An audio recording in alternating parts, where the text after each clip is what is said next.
أخي تتفرج على الخبراء المصريين بالذات، حط 100 خط كده تحتهم يعني. بالذات اللي جايين من المؤسسة العسكرية، كان العميد سمير راغب بيتكلم النهاردة مثلا.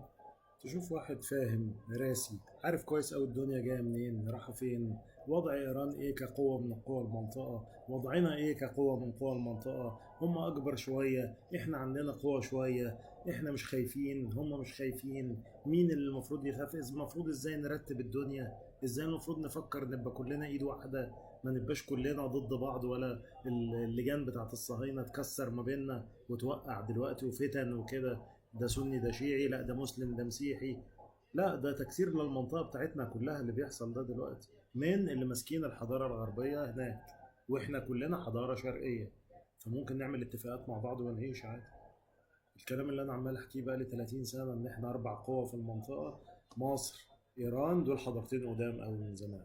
تركيا دي حاجه جديده بقت قوه دلوقتي، واسرائيل الصهاينه يعني الكيان دوت الغرب زرعه هنا في المنطقه لاغراض سياسيه وحضاريه. فالاربعه دول لو اختل حد منهم هيحصل خلل في التوازن. كفايه ان العراق وسوريا اتمسحوا خلاص اوريدي، وبمساعدتنا يعني بمساعده بعض دول العرب وبمساعده ايران احيانا يعني.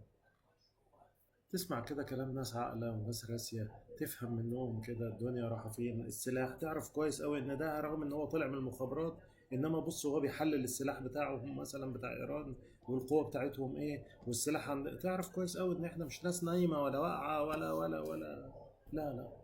اتفرج على الماتشات وحط في بطنك بطيخه صيفي. واحنا صحيح مش قد امريكا، بس احنا قويه ونعرف ندافع عن ارضنا. احنا مش متهورين وبنخش اي حرب، بس لو حد اعتدى علينا نعرف نوجعه. كلام جميل والله، كلام مريح. اروح اتفرج على الماتش والله بعد.